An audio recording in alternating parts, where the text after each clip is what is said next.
announced when it will open back up, but there's a catch. We'll tell you the safety measures the park's putting in place. We've actually been working on our reopen plan since we closed. And new at the zoo, what guests can expect when the Akron Zoo reopens next week.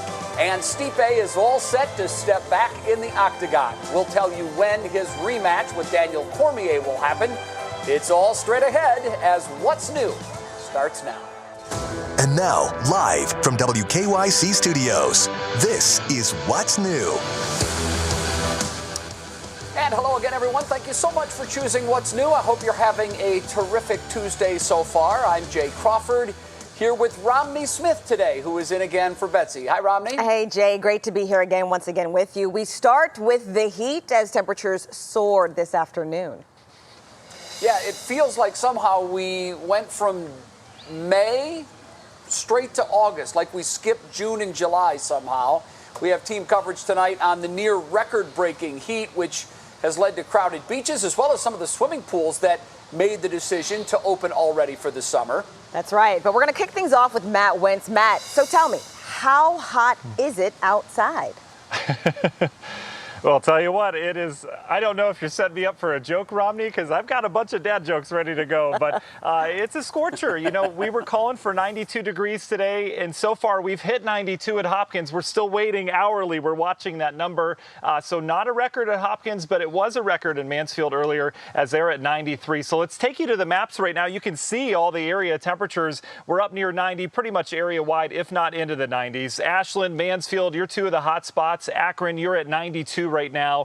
Look at downtown right now, 79 degrees. Come on, that's just a lake breeze coming in about, 50 yards or so into that thermometer, but it is just hot area wide. It's not really the temperature that matters as we compound the humidity that continues to surge in here. I mentioned we get more humid by the hour. We certainly are. It's getting thick down to the south. You marry those two numbers together, this is the number we pay attention to, feeling more like 95 in Ashland, 95 in Dover, and you can see even 93 in Akron. Keep in mind the air is not that great right now. Pretty stagnant. Air quality alert is in effect through midnight. But the bigger picture shows the remnants. This is still a tropical depression. Cristobal is. Some of those clouds, even some showers and thunderstorms will work in here tonight. But it's tomorrow's number 2 there on the map. That's a strong cold front that will bring a likelihood of strong to severe thunderstorms to the area. I've got your timeline on that coming up in the forecast. But first, let's get out to the beach, shall we? Jason Fraser right now at Edgewater Park. Jason, what's going on out by the lake?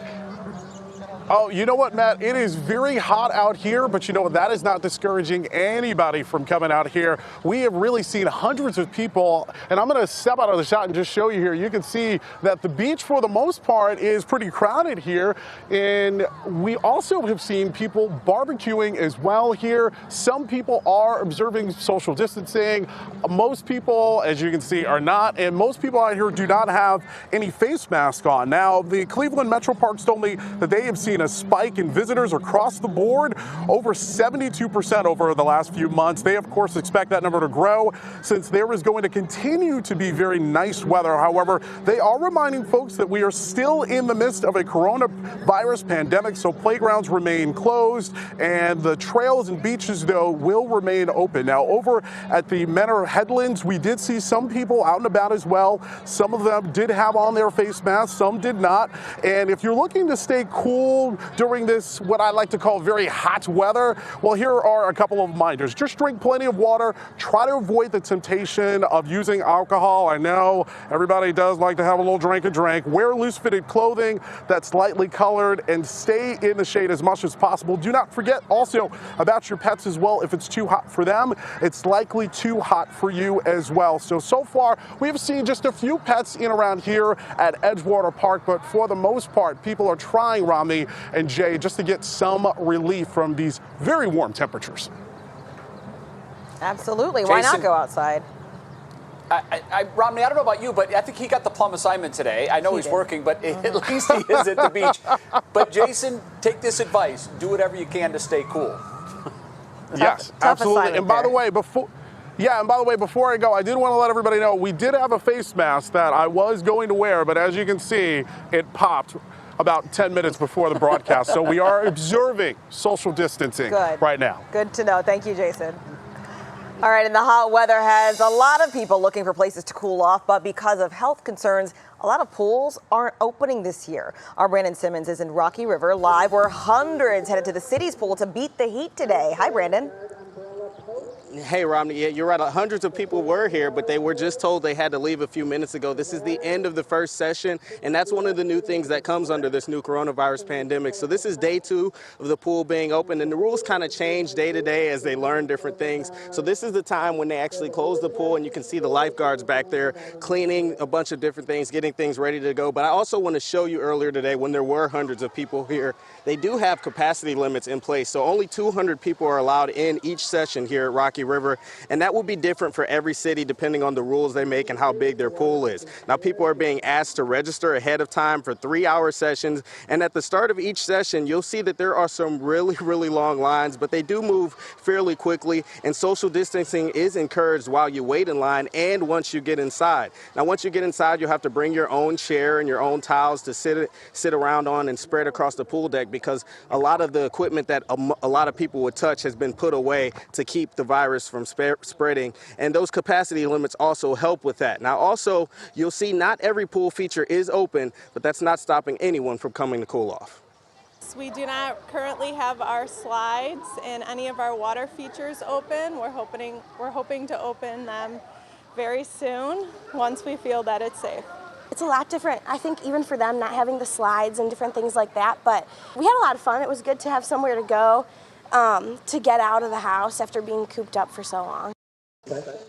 Now, in between sessions, lifeguards, as I said, they go into deep cleaning mode. They're wiping down everything, just making sure guests are safe. And so far, there aren't too many people who are complaining about the workflow changes that have gone on here. They're saying it seems to be working. They do feel safe now that a lot of that equipment has been put away and having the slides closed. So everybody's been kind of keeping their distance. Obviously, right now, again, there aren't many people here. But in an hour, once they're finished cleaning things up, they'll open right back up for the third session of the day, and people will be able to come out and cool off once again.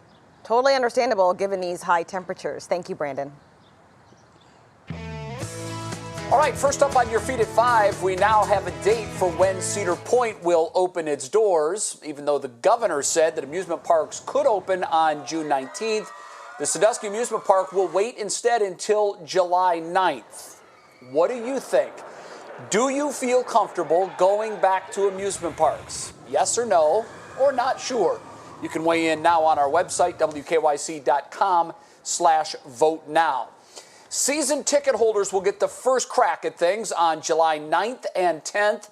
After that, things will open up to those staying at the resort. The parks will be operating on a limited capacity, so everyone will have to make online reservations before their visit. Among the safety measures in place, guests and workers will be required to wear masks at all times, even while on the rides. Also, seating on those rides will be spaced out for proper social distancing, so the lines will also have that in them as well. No word yet on when guests without a season pass or a resort stay will be able to get a reservation. We've got full details up at wkyc.com. As for our poll, it looks right now like most of you are not feeling safe about going back to the amusement parks. In fact, 3 in 4 of you say not yet. Romney?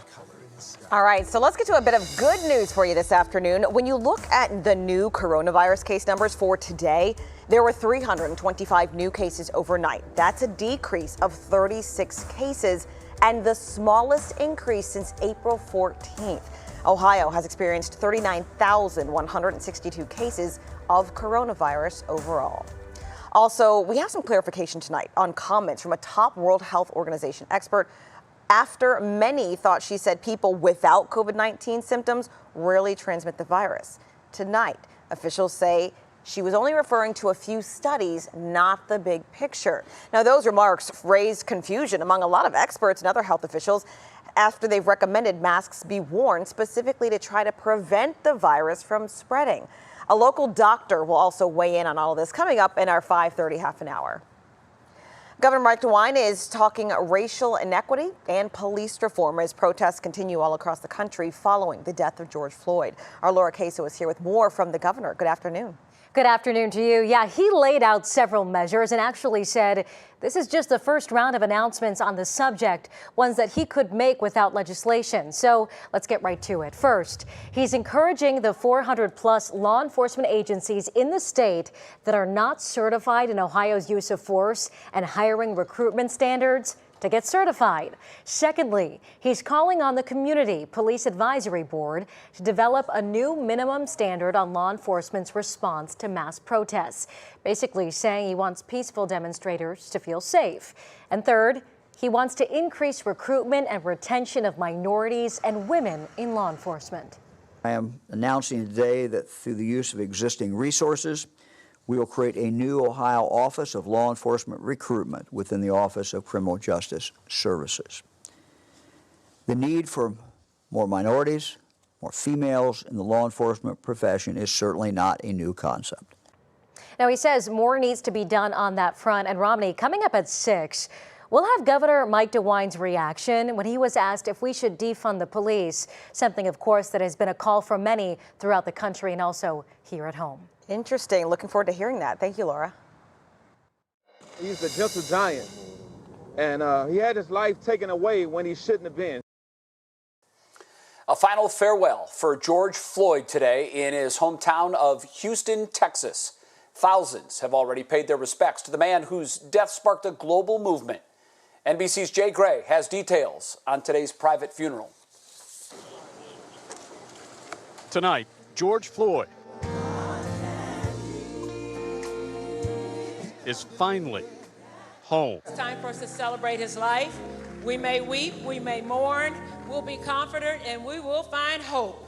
Hope shared by a nation, images of tens of thousands marching across the country and around the world, evidence of his impact and legacy. We honor him today because when he took his last breath, the rest of us will now be able to breathe. God is with us.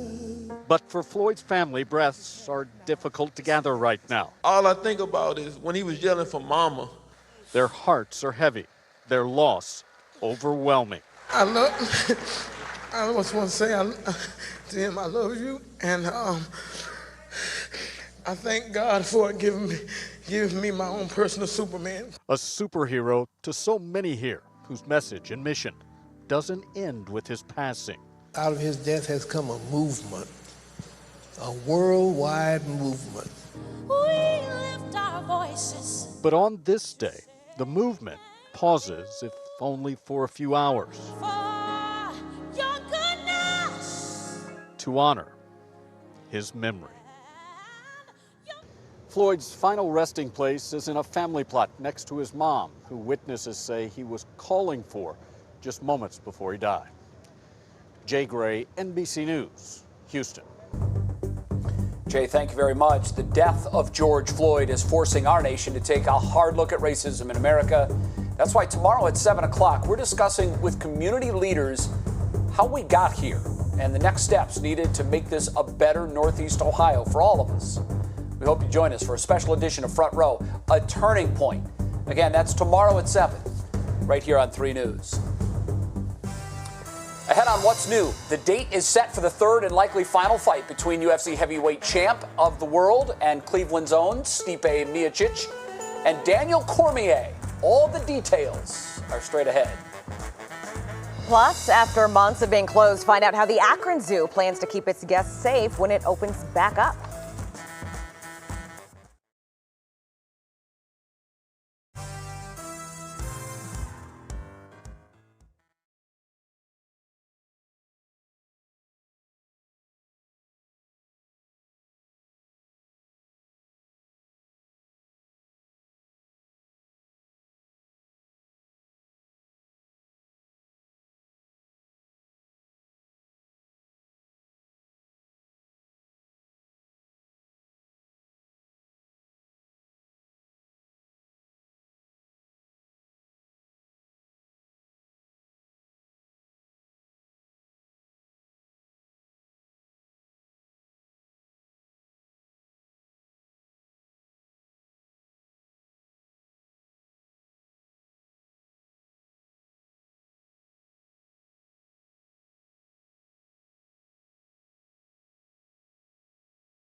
Welcome back to What's New. Fight fans, put it in your phone. The new date is set, August 15th. That's when Cleveland's Stipe Miocic will put his UFC heavyweight title on the line in a rematch and third fight with former title holder Daniel Cormier. This will be the final fight between the two men who have dominated the division for the past couple of years, as the 41-year-old Cormier has already said, win or lose, he is retiring after the fight. Cormier knocked out Stipe in their first meeting. That was back in 2018, but Miocic returned the favor with a knockout last year to win back the belt. The site for the fight is still undetermined. Dana White, I've got a perfect suggestion for you. Why not right here in Cleveland? What a scene that would be. A first look now at the Cleveland Zoo, where the new Rhino Reserve was unveiled today. The Daniel Maltz Rhino Reserve more than doubles the size of the previous rhino habitat. And while you may have driven through the zoo lately, both the Cleveland and Akron zoos have been closed to visitors on foot. But that's all about to change with proper safety measures, of course. Carl Bechtel stopped by the Akron Zoo to give us a preview. Zoos inspire. They're where we learn about things like conservation. But the coronavirus removed our connection, closing the doors on us all. The Cleveland Zoo offered a drive-through experience and virtual tours, while in Akron, We've actually been working on our reopen plan since we closed. Jeanette Andreski is Akron Zoo's Director of Guest Services. She and her crews have been busy getting things ready for reopening on June 17th. We've got lots of social distance markers, one-way pathways, increased hand sanitations. Guests aren't required to wear masks, but you really oughter. Safety first. Entering the zoo will be a touchless experience. Even when you enter the front doors, you'll have a staff member that will open the front doors for you so you don't have to worry about touching those doors. You'll be welcomed by hand sanitizer and 10-foot social distance spacing, plus 3 windows to pick up your timed tickets. They must be purchased online and will be available starting June 11th. We will be doing time ticketing, so it's every 30 minutes we'll have 200 guests who can enter the park.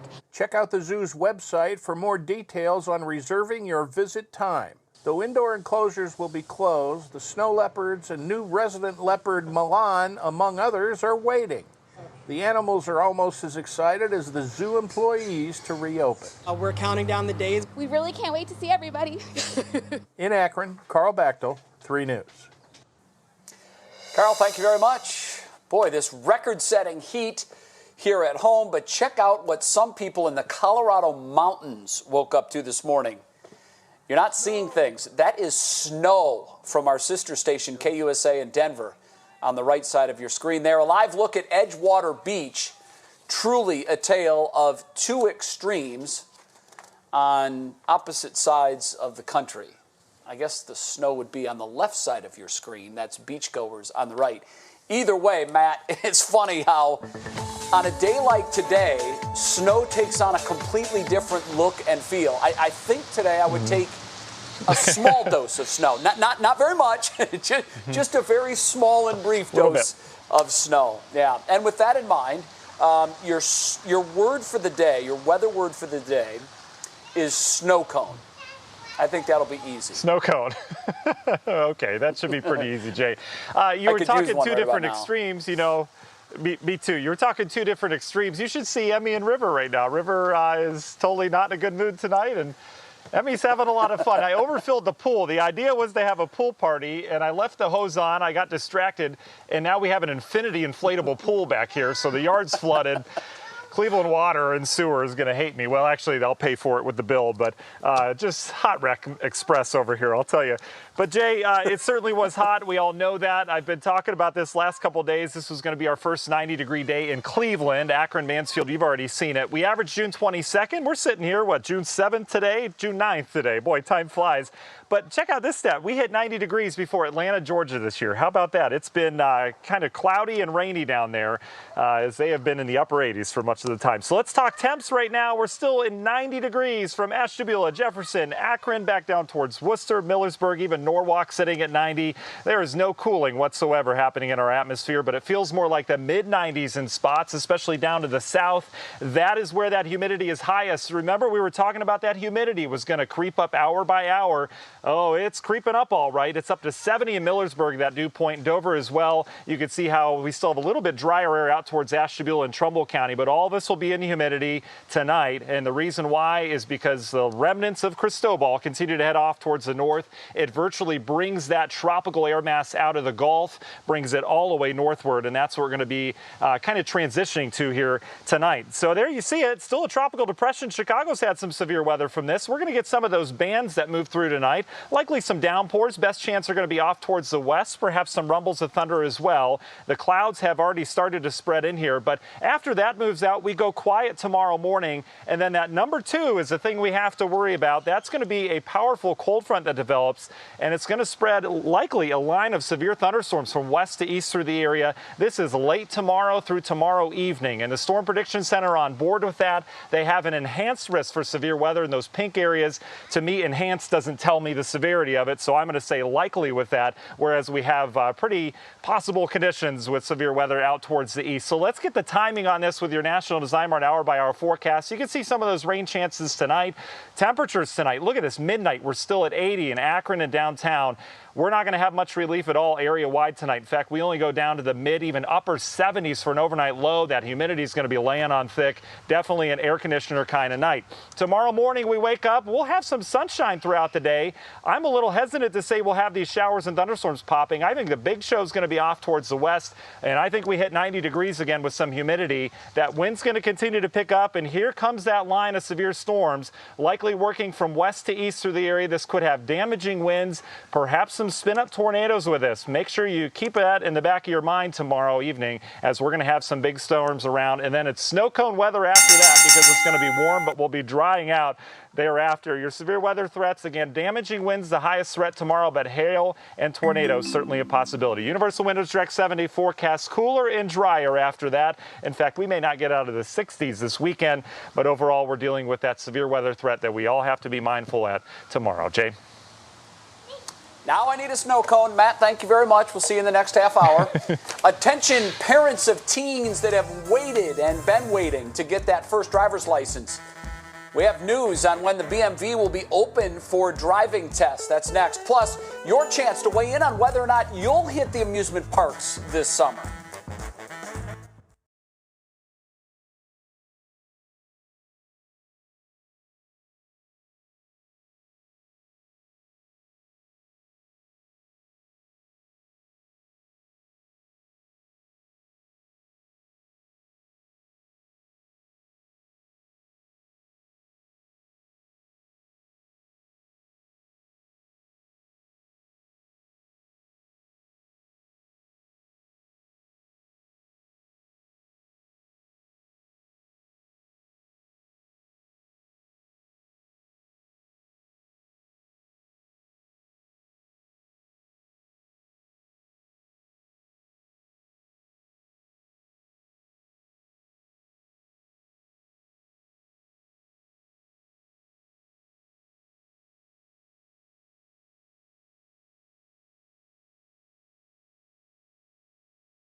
Welcome back to What's New. It's time to find out what's clicking in Cleveland. Steph is off today, so Romney, it is all yours. All right, hopefully I do this right. Jay, we start with a rite of passage for many teenagers, the driver's license exam. We all remember that, right? The Ohio Bureau of Motor Vehicles announced today that skills testing will resume Friday. But there's a catch. Only one location will be open in Northeast Ohio, the BMV on Rockside Road in Bedford. And it will be by appointment only. So if you're interested, better log on now to reserve an appointment. Cedar Point will start reopening on July 9th, and along with opening its gates come some changes during, of course, the coronavirus pandemic. Mandatory masks and social distancing among them. Which brings us to our question today. Do you feel comfortable going to an amusement park? So far, the results are overwhelmingly no. About 74% of you say not yet. And as many people are looking to support the Black community, one way is by spending your money with Black-owned businesses. And being a foodie town, restaurants are a tasty way to do that. And what you're looking at is a list, a very popular list right now at WKYC.com/what's new, with the names and locations of 50 culinary gems throughout the greater Cleveland area that you can support. You know, Jay, back in February on the Weekend Morning Show, we featured multiple Black chefs, and I sampled a lot of good food, so let me tell you, there is a lot of good stuff out there that can, you won't get your summer body, but you'll be happy. Well, if a lot of folks just skip the pools anyhow, feeling that it's not safe, it's okay. Right. Eat and worry about that next summer. Exactly. All right. Romney, thank you very much. Straight ahead on What's New. Tell me something good will really boost your mood. We're going to show you the surprise that left an NFL player's dad speechless. Plus, how the World Health Organization is walking back its earlier comments on the spread of the coronavirus. A local doctor weighs in. And you want those beautiful planters, but you're not sure how to do it. We've got you covered. We're going to learn from a pro when What's New comes right back. Stay with us.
And now, live from WKYC Studios, this is What's New.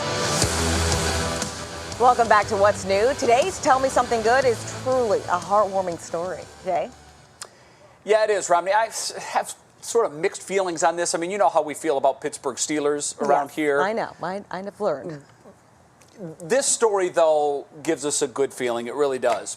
Pittsburgh Steelers running back James Conner gave his dad something very special. In fact, it was so special, it left his father without words. Check this out. Yeah, are you serious? Here. Pop, that's yours. You swear, Jay. It's yours. Look, it's brand new. 2020, I got you. All black. You like it?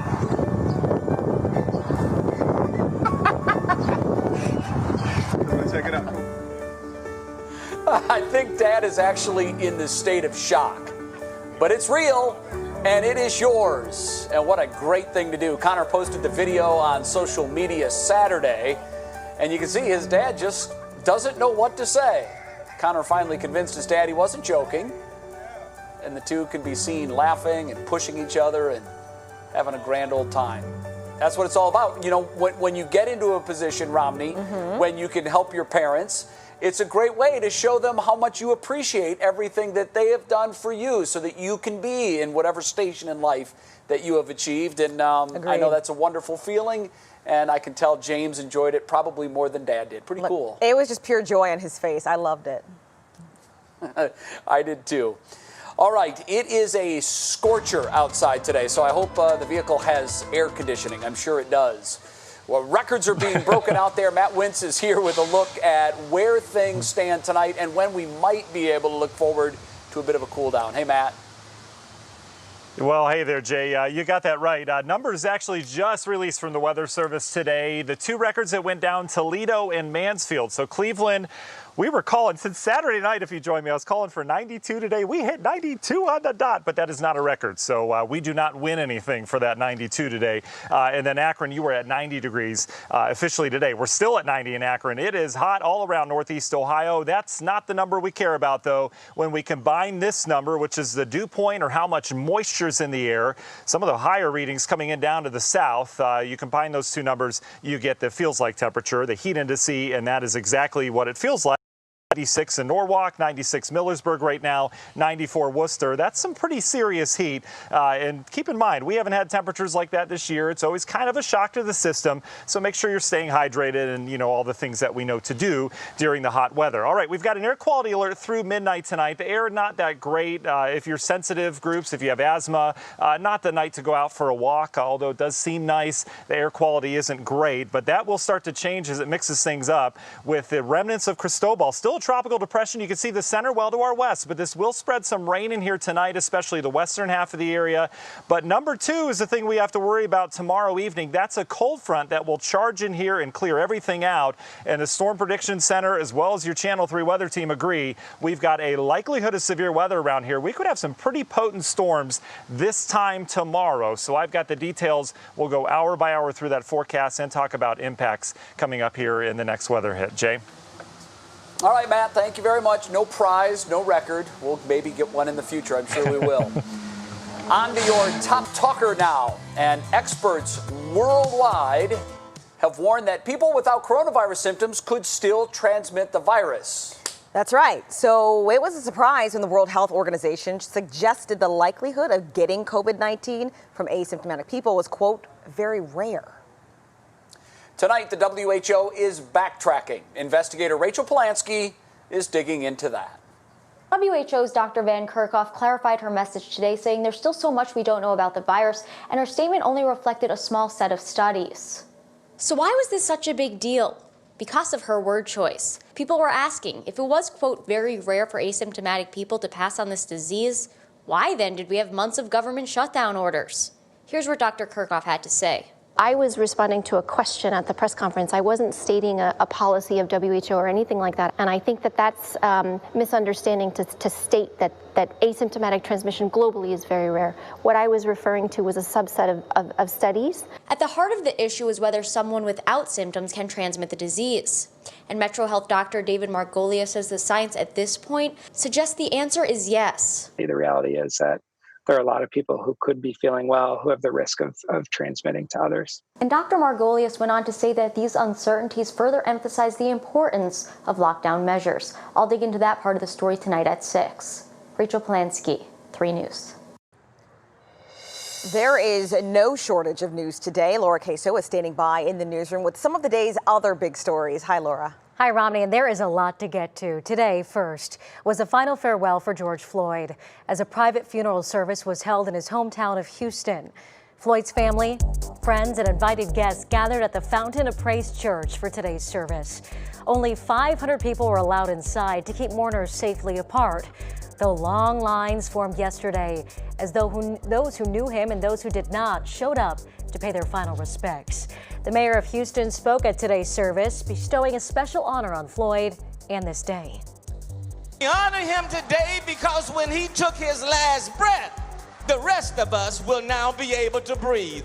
So therefore I, Sylvester Turner, mayor of the city of Houston, hereby proudly proclaim June 9, 2020 as George Perry Day in the city of Houston.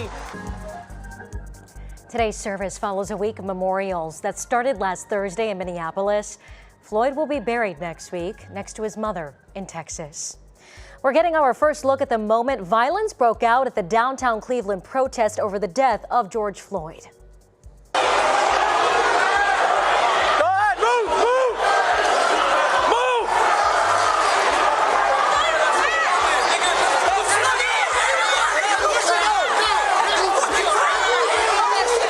You're looking at police body cam video from one of the officers defending the Justice Center.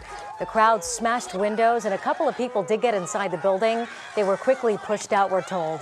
Much more on this tonight at 6, of course, on What Matters Most.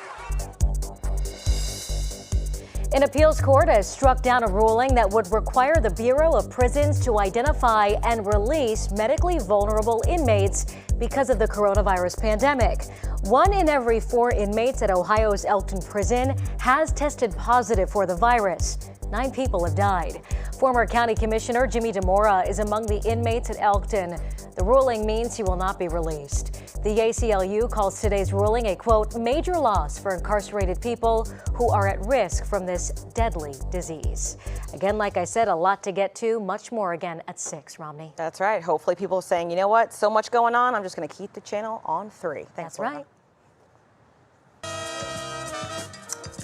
There it is. You know what that music means. It's time to check out what's making news in the world of entertainment on this day. Steph is off, so Romney, it's time for you to take us through our pop break. 13 Reasons Why has officially ended and fans are, well, not happy after Netflix dropped the 4th and final season over the weekend. Fans were quick to call out the show for prolonging its run and killing off a fan favorite character. We won't spoil anything, but it looks like they should have quit while they were ahead. Bachelor Nation stars are uniting to make the famous franchise more inclusive. See Ian Fleming, Tyler Cameron, Bachelor Ari Lyondike, and wife Lauren, plus Bachelorette Rachel Lindsay, have all signed a petition on change.org to include more black contestants and leads on the show moving forward. The poster for the petition says it all. 40 seasons, 18 years, 1 black lead. It's time. If that wasn't enough, Bachelor Sean Lowe, whose season is currently airing, came out in support of the movement and said that he believes his wife, Catherine, was only cast to check the box for diversity. Catherine, who is of Filipino descent, was one of only 5 women of color out of 26 contestants total that season. Do you expect that the events of the day are going to affect the next season? Definitely. Brooklyn Nine-Nine cast member Terry Crews says that the cop comedy will be addressing current events like police brutality when the show comes back for its 8th season. The show has never shied away from issues like racism, sexism, and homophobia, so we can't wait to see how they make us laugh and learn in the new season. You know, popular shows, I'm sure, are going to have to touch on this, especially all the cop shows out there, don't you think? Yeah, especially the cop shows, but to your point, I'm very curious to see how a comedy handles that, right. And particularly a comedy that's not afraid to tackle these kind of social issues. Remember, laughter sometimes is the best medicine, and not that there's anything funny about what's going on. it's very difficult for this show to try to put a funny spin on it. Yeah. It'll be curious for all of us to watch and see how they do it. It's delicate territory. It is, and I'm but sure you can they'll laugh have and to tread learn. lightly. You can laugh and learn. Now. Absolutely. Yeah. Absolutely. All right, Romney, thank you very much. Still to come, save money and add curb appeal. How to make your own porch planters using, get this, the Thriller Spiller Filler method. That's next.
Welcome back. Heat is the major talker in town today, and a lot of people were looking for a way to cool off. This is what things looked like at the Rocky River Pool this afternoon. But the pool wasn't the only place you could go to cool down. Our Jason Fraser is live at Edgewater Beach, and he's definitely not alone out there. Good afternoon, Jason.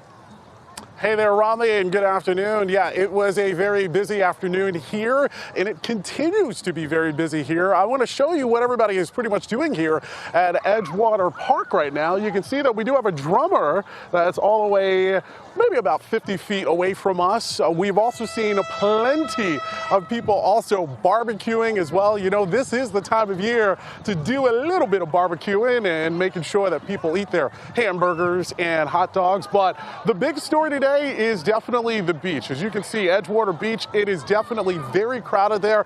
We have not seen very many people really social distancing here on the beach, and that is something that many of the folks over at the Cleveland Metro Parks have really been encouraging people that even though, yes, this is the time of year where people like to get out and about, this is still during a time of a pandemic. So if you are out and about, you are very close to people, make sure that you grab that face mask and put it on. You know, Romney, I tried to put mine on earlier today, but as you can see there, it busted. So I'm just staying away from people. I'm doing my 6 feet. Good and advice. Let me tell you, it is just, it's gorgeous out here. You got a little bit of a lake breeze too here. Come on out. What a tough Come on assignment out for today. a little walk. What a tough assignment. Thank you so much, Jason. Then from Jason at the beach to Matt, of course, who is in his backyard. Matt, I'm wondering if Mother Nature will do kind of a wash, rinse, and repeat tomorrow.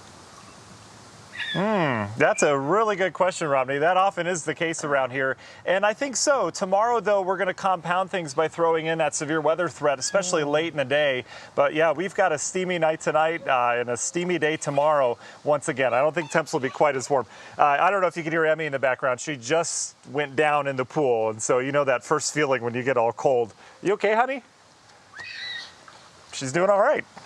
You can stay there. I'm going to stay outside of the pool. I don't know, the older I get, the least I like jumping into cold water. Okay, temperatures officially in. I just made this graphic for you. Mansfield officially 94 degrees today. You were our record center. It was 92 in Cleveland, 91 New Philly, 91 Youngstown, and Akron at 90 degrees. Toledo, how about that? Out towards the west hit 97 today. That was a record setter as well. Temperatures continue to be in the 90s area-wide. We have some 80s in Chardon and Ravenna right now. Downtown, where Jason is right at the lake. Boy, it is perfect. He didn't lie. 77 degrees right now, and you can see out towards the island, Sandusky sitting at 85. But you marry that number with the humidity, and you get this number. This is what it feels like, mid, even some upper 90s for a time today, as that humidity continues to stream in. All this humidity is being brought to the north from the remnants of Cristobal. This is literally tropical moisture that's moving in now. So earlier today, it didn't feel all that bad, but boy, it is really getting thick outside, and that thick air you can see with those dark greens stretches from here all the way down towards the Gulf Coast, and that's all courtesy of this thing. This is Tropical Depression Cristobal, still a tropical depression, the bulk of it off towards our west. We're seeing the high clouds move in now, so if you look up in the sky, those clouds are actually off this system, kind of cool, and we'll likely see some downpours out of this. It is heading into some slightly drier air aloft right now, so I'm not anticipating a lot tonight.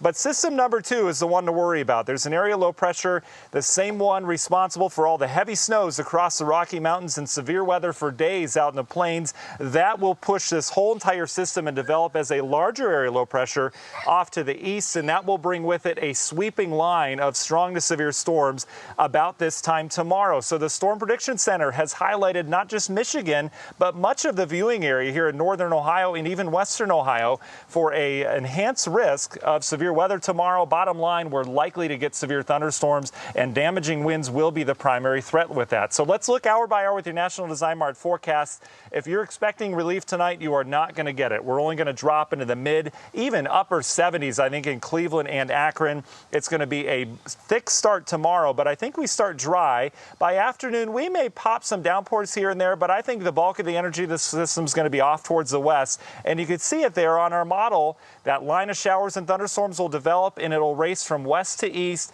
Best timeline I can give you right now is anywhere between about 4 o'clock in the afternoon and 11 o'clock at night. The models have been fluctuating back and forth, but it does look like about this time tomorrow we could be dealing with a line of strong storms. The ingredients are there for damaging winds. We could also see a few tornadoes with this. There's plenty of shear and plenty of instability available in the atmosphere, so this is going to be one to watch tomorrow. Also some hail. Flood threat will be very quick with this, as this will move from west to east. You can see perhaps 8 o'clock affecting areas east of Cleveland. Then it's out of here. Tomorrow night, we've got no issues whatsoever. Cooler, more stable air will be working in, but the wind will continue to gust. And yeah, we may have some leftover showers thereafter. So tomorrow, severe weather threats. Again, this is an afternoon and evening problem.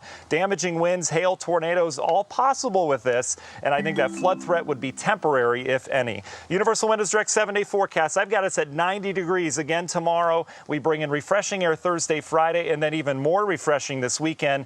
Doesn't look like we're going to have a lot of shower chances, but I'm going to keep a slight chance of showers in the forecast Friday, Saturday, then again Monday, as we have kind of an area low pressure that'll be swirling around. But definitely today and tomorrow are going to be the 2 hot days, Romney, and I know you're a big fan of this. I sure am, but you know what? I need to be alert because of the storms you mentioned. Thanks, Matt. Next up, we head out to the yard and learn how to make our own planters.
Welcome back to What's New. If you can handle the heat, working out in your yard is a great way to stay busy at home. So instead of just buying a planter for your porch or your patio, we're learning how to make them ourselves. My good friend Noelle Aiken from Petiti's shows us everything we need to get started.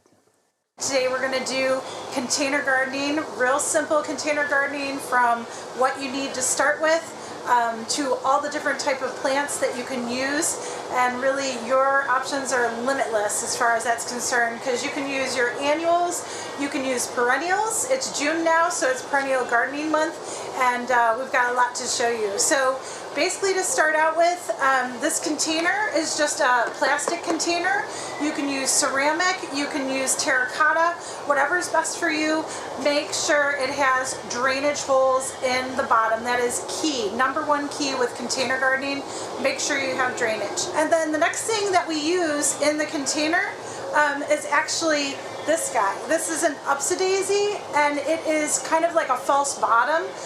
So it's down here about halfway down the container. You utilize less soil inside the pot, so the upsidaisies are really nice to have. And then you go ahead and put your soil in.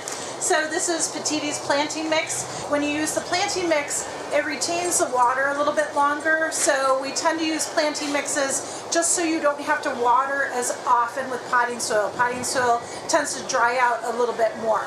The last thing that you want to do before you plant your plants is, of course, apply your fertilizer. So we use Osmocote quite often. Right at the top, we'll kind of mix in, I'd say for this size container, it's a 19-inch wide container. So we'll mix in about a capful of Osmocote right in the top. I've already done that.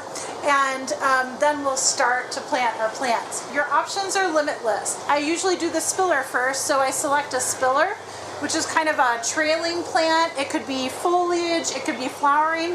This is Dichondra Silver Falls. It works great in sun or shade. And then look at these great little mini Vista petunias. So these are violet charm, and again, that can kind of fill and spill out. So it's nice to have in containers for color all season long. The fillers you can kind of fill in between your thriller and spiller. So this is Euphorbia Diamond Snow, and it's great because it grows in sun and shade, and it kind of fills in all the empty spaces. And then of course I love to have plants with a lot of foliage color. So this is Wasabi Coleus, beautiful chartreuse foliage, but it really brightens the container up. And your coleus, a lot of them are very versatile. You can plant them in the sun or the shade, and they'll do really nicely. The next set of plants that I have here are perennials. You can still have your thriller, like this beautiful patio clematis. This one is actually called filigree. Beautiful short little clematis on a trellis. And then you can have some filler plants. So like this coral bell, this is purple pallas, but I love that bronzy burgundy foliage that's in there. Shasta daisies last a really long time for us. The newer varieties really repeat bloom throughout the season. So this is White Mountain, and it's just getting started. And then look at this. This is Campanula or Bellflower Waterfall. And it is meant to just kind of trail over and look beautiful in a garden or in a container. So we have a nice mixture of all sun to part sun loving perennials and annuals. They'll look gorgeous for you all season long. Just remember to keep them fed, and they'll keep on performing for you. Enjoy. Noelle, thanks. Great advice. We're back to wrap up this episode of What's New right after this.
That's going to do it for this edition of What's New. We invite you to join us tomorrow at 5 o'clock. What matters most starts right now. Record-setting heat. We have team coverage of today's soaring temperatures. It's a lot different. I think even for them, not having the slides and different things like that. Beaches, pools, and crowds. How to stay safe and social distance while you cool off. I just want to say, Tim, I love you, and I thank God for giving me my own personal Superman. Tears, prayer, and memories. Family and friends hold the last private funeral for George Floyd. How they're remembering his life and the legacy he now leaves behind. I'm not in favor of defunding the police. I think that would be absurd. Police reform. Governor DeWine talks about what the state can and should change and what's off the table. Rare or a reality? The World Health Organization walks back a comment about people who don't have symptoms spreading coronavirus. A local doctor weighs in. From the WKYC studios, this is What Matters Most. It is a hot day out there today, and the temperatures drew folks out of their homes at Mentor Headlands Beach this afternoon. Thank you so much for joining us at 6. I'm Laura Queso. And I'm Jay Crawford. Russ is off tonight. We have team coverage of the record-setting heat today, from the crowds at the beach to ways to stay cool. We start our coverage with meteorologist Matt Wintz. Well, hi there, Jay. Hi there, Laura. Hi there, everybody. I've had to change my shirt once. I've got the shirt sweats. I practiced saying that, so I went screwed up. But I'll tell you what, the humidity is really built in here over the last couple hours. You've already been dealing with that down to the south. But any way you put it, this is our hottest day of 2020 so far. Here are the official numbers just released from the Weather Service about half hour ago. 94.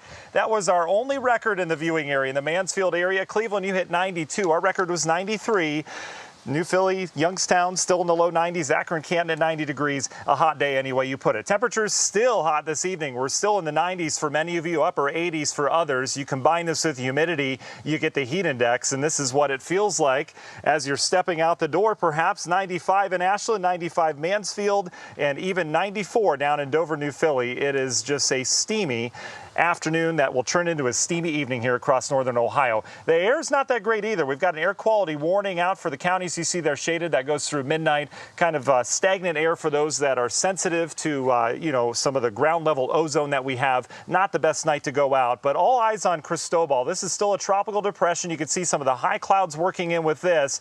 And then we've got system number 2 that'll swing in here tomorrow.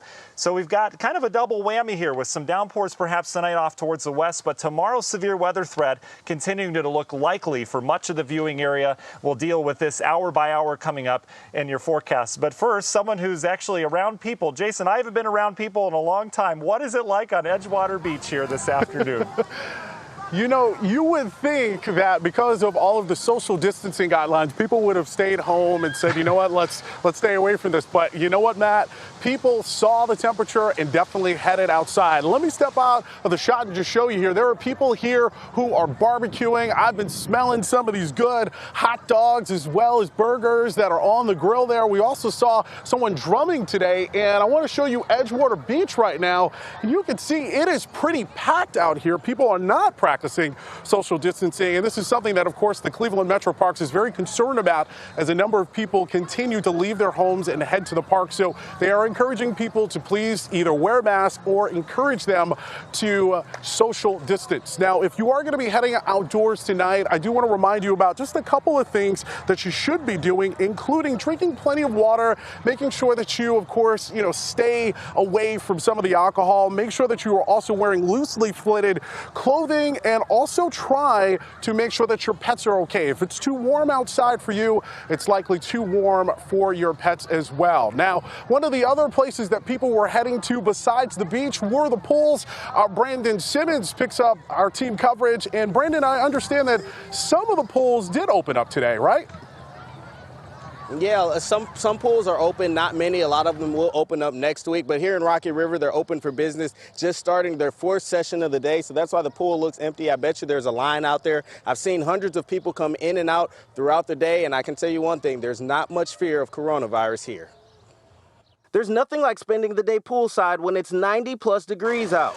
But this is the first time we've had to do it with the threat of coronavirus still looming. We've been making announcements. We're asking the members to stay 6 feet apart. Social distancing rules are still in place, and there are also plenty of other changes, mainly capacity limits. Right now, 220 people are allowed in at a time for each 3-hour session at Rocky River's pool. We have built-in breaks for about an hour so that we can do some deep cleaning. We're open for 3 hours and then we're closed for an hour for deep cleaning. So we really encourage people to register online ahead of time. And people are taking advantage of it, showing up promptly for their assigned session times to ensure they can soak up as much time in the water as possible. Once inside, you must have your own chair or towel, as shareable equipment has been put away. Slides and water features have also been closed down. It's a lot different, I think, even for them, not having the slides and different things like that. At the end of each session, lifeguards switch over and start deep cleaning, wiping down all surfaces people have touched, making sure the facility is safe for the next group of people to come in. This is day 2 of a process that is still evolving as the staff learns what works and what doesn't. So far, guests have been satisfied. Having people sign up ahead of time helped keep everyone apart on the deck especially. And let's face it, after months inside, it's nice to be able to get outdoors. We had a lot of fun. It was good to have somewhere to go, to get out of the house after being cooped up for so long. And one thing you won't see people wearing here is masks. They're not required here at the pool, but the lifeguards do have them around their necks just in case they do have to come in close proximity with other people. But Jay, I expect the pool to fill up here behind me very soon as people get through those long lines, and they're going to be here having some fun. I wish I was in there. Yeah, you and me both. One more step towards returning to normal. Brandon, thanks so much. Appreciate it. We honor him today because when he took his last breath, the rest of us will now be able to breathe. A powerful, somber, yet somehow celebratory funeral today for George Floyd, who died under the knee of a Minneapolis police officer.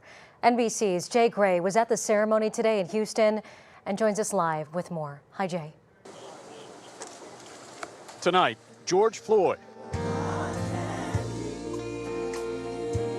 is finally home. It's time for us to celebrate his life. We may weep, we may mourn, we'll be comforted, and we will find hope.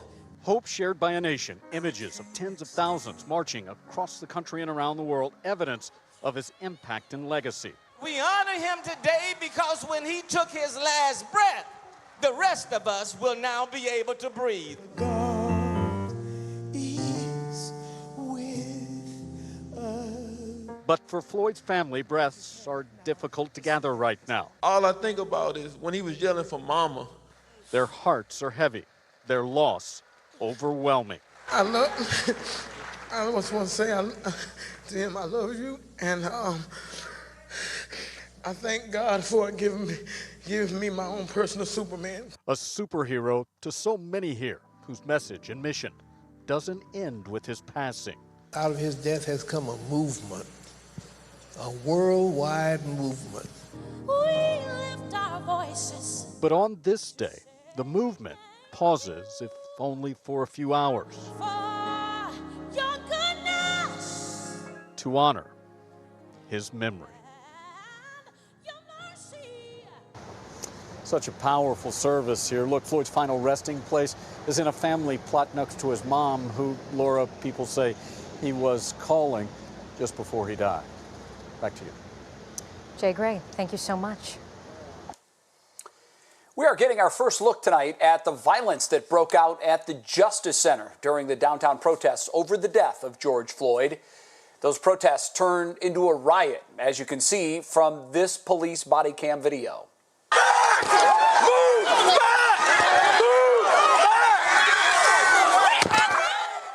Wow, you can see officers struggling to get out from under a blur of people and bicycles as the crowd surges forward. They do manage to get relative control again. A second police body cam shows the walkway to the Justice Center where people are throwing things at officers. Police then deploy flashbangs in order to push them back. I got him out of there. I got him out of there. Watch out, don't breathe that 99 people were arrested during those riots. Our Will Hewick is combing through this video and will share more tonight at 11 on What's Next. Today in Cleveland, a Black Lives Matter leader and a lawyer for the Cleveland police talked through some of the underlying issues between Black Americans and law enforcement. Mark Namick tells us their meeting got heated, but also shed light on common ground. To Black Lives Matter leader Kareem Henton, racial inequality is pervasive beyond just law enforcement. But he says reforming Cleveland's police department is a good place to start, complaining it's not transparent enough and the leaders of the police union are biased. These people, they say the most incendiary things. They make rash, insensitive statements. Change, he says, has to be more than symbolic. They need to do more than just getting down on a knee. They need to do more than, doing a photo op, coffee with cops. Joseph Delguide, an attorney representing the police union for the last 2.5 years, says officers are transparent, thanks in part to the cameras they wear. You are filming these guys 24/7, 365.